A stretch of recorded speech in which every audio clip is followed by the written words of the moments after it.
Halo sahabat, salam jumpa, salam sehat. Marilah kita awali seluruh aktivitas sepanjang hari ini dengan doa yang didasarkan pada bacaan hari ini. Doa pagi, Kamis 3 Juli 2025, Pesta Santo Thomas Rasul. Ya Tuhanku dan Allahku, dalam nama Bapa dan Putra dan Roh Kudus. Amin. Bapa, yang terjadi pada abad pertama antara Yahudi dan Yunani itu menjadi kesatuan nyata dalam abad-abad selanjutnya ketika seluruh daratan Eropa masuk agama Kristen. Tetapi Konsili Vatikan II membuka cakrawala baru. Dari agama Eropa, ajaran Kristus harus menjadi milik seluruh dunia. Ini yang sedang kami alami. Bangsa-bangsa baru dari dunia ketiga masuk dan ikut membangun gereja yang jauh menjadi dekat dalam satu pengharapan.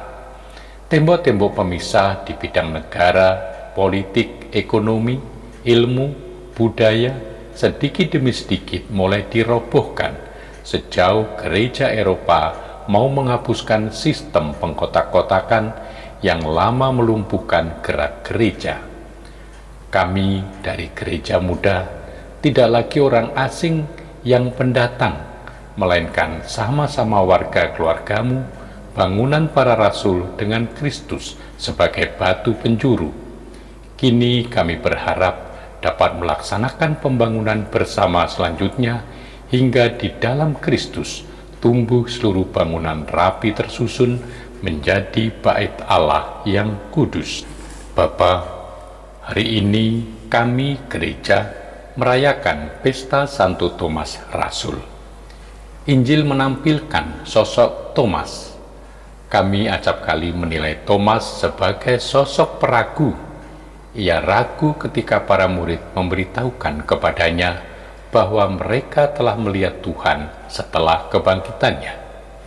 Seperti para murid lain, Thomas masih berduka dan tergoncang. Ditambah lagi bahwa ia sedang tidak bersama para murid ketika Yesus menjumpai mereka di pertemuan pertama. Dengan jujur, Thomas meminta bukti agar ia percaya. Yesus menjawab keraguan muridnya itu 8 hari kemudian dengan menampakkan diri kepadanya serta memintanya untuk mencucukkan jarinya pada tangan dan lambungnya. Dan Thomas pun percaya dan beriman. Ya Tuhanku dan Allahku. Bapa, iman menjadi semakin kokoh, semakin dilepaskan dari semua hiburan indera dan rasa.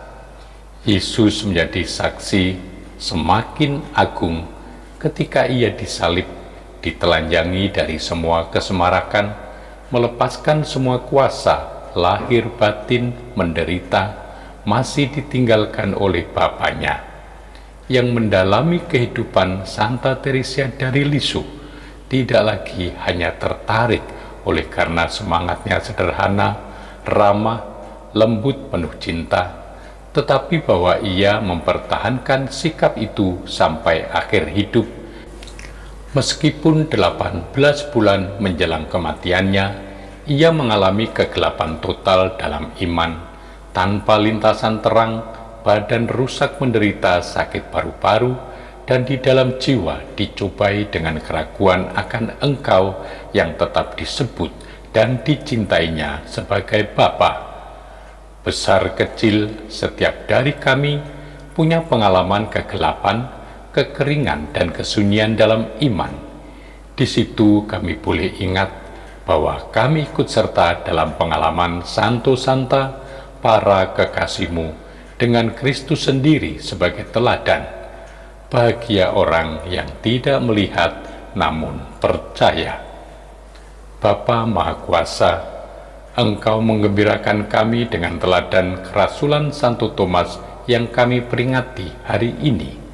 Semoga kami senantiasa mengalami perlindungan-Mu dan percaya akan memiliki hidup dalam nama Dia yang oleh Rasul Thomas diakui sebagai Tuhan, yaitu Yesus Kristus Putramu yang hidup dan berkuasa kini dan selama-lamanya. Santo Thomas Rasul, doakanlah kami. Amin. Semoga Allah yang Maha Kuasa memberkati saudari-saudara sekalian, Bapa dan Putra dan Roh Kudus. Amin.